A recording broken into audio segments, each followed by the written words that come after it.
आपका उद्देश्य बदला तो क्रिया का फल बदल गया। कई बार सुनाया है।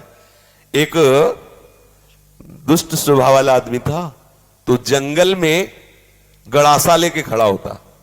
वहां से चाहे वो महात्मा निकले चाहे वो गृहस्थ निकले, पहली बात उसका दंड कमंडल रुपया पैसा छीन लेना, और दूसरी बात उसको जिंदा न छोड़ना। मौज। ऐसा हिंसक क्रूर स्वभाव का था, छीन लेना और मार देना। बहुत ध्यान से सुनना, ऐसा ही करता। अब एक महात्मा जो बड़े भजनानंदी तपस्वी त्यागी थे, तो ऐसे संतों के दर्शन मात्र से पाप नष्ट होते हैं। संत दरस जिम पातक टरे, बड़े भाग पाइप सत्संगा, विनय प्रयास होई भव भंगा। ऐसे महापुरुष का सानिध्य जो ही मिला तो उसने उठाया गड़ासा। तो उनका क्यों भाई, क्यों मारोगे? बोले हमारा व्यसन है, मारना हमारा स्वभाव है, हमारी आदत है, हमें नशा है, हम सामान छीन लेते हो मारते हैं। बोले ऐसी दुर्गति होगी तेरी कि तुझे पता नहीं।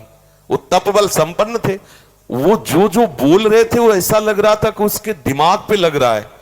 थोड़ी ही देर में संभाषण मात्र, एक तो दर्शन दूसरा संभाषण, तत्काल उसके हृदय में कंपायमान, हृदय में भय पैदा हुआ, चरणों में गिर गया।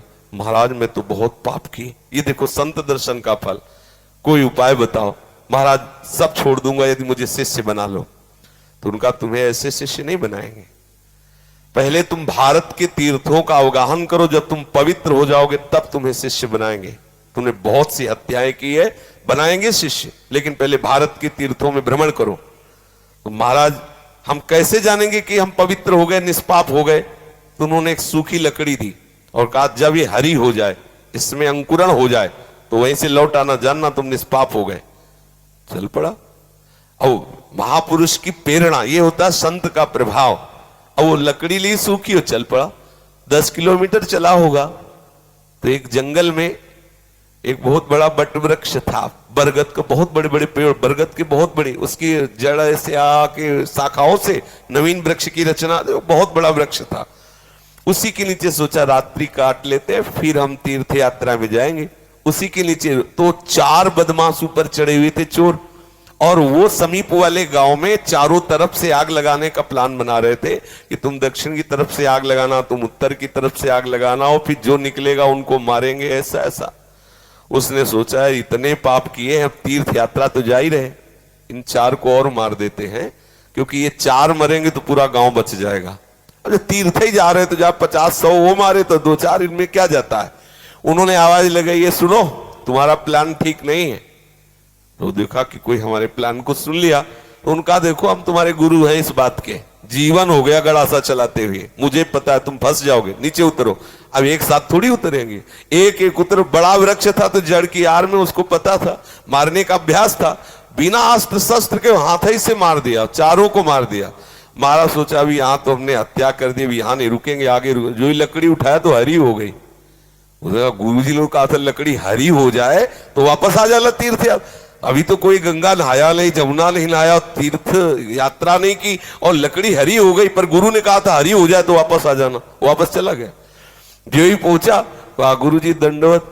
बोले तीर्थ यात्रा के लिए भेजा था, वापस कैसे आ गए? बोले आपने कहा था जहां आपकी लकड़ी हरी हो जाए वहीं जान लेना पवित्र हो गए। तो गुरु जी लकड़ी तो हरी हो गई। तो बोले किस तीर्थ में लाए? बोले ना आया नहीं, 4 को और मार दिया।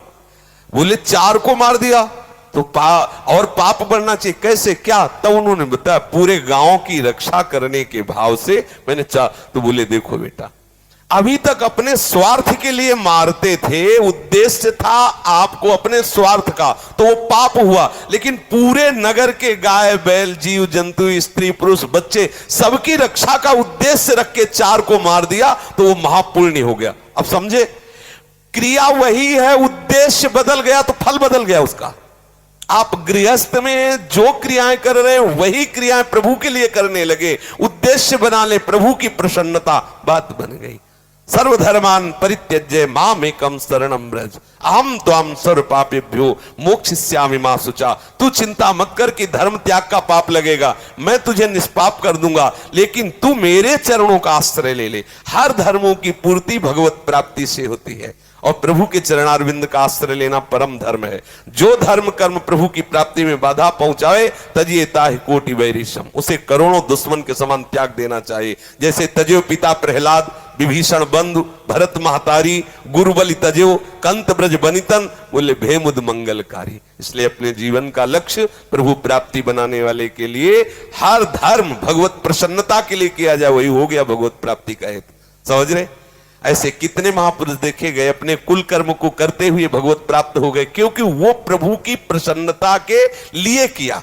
अभी क्या करते हैं हम, जो भी करते हैं अपने सुख के लिए करते हैं, अपनी राजी के लिए करते हैं, और भक्त प्रभु की राजी के लिए करता। क्रिया वही है, उद्देश्य बदल गया, उसका फल बदल गया। समझ गए आप?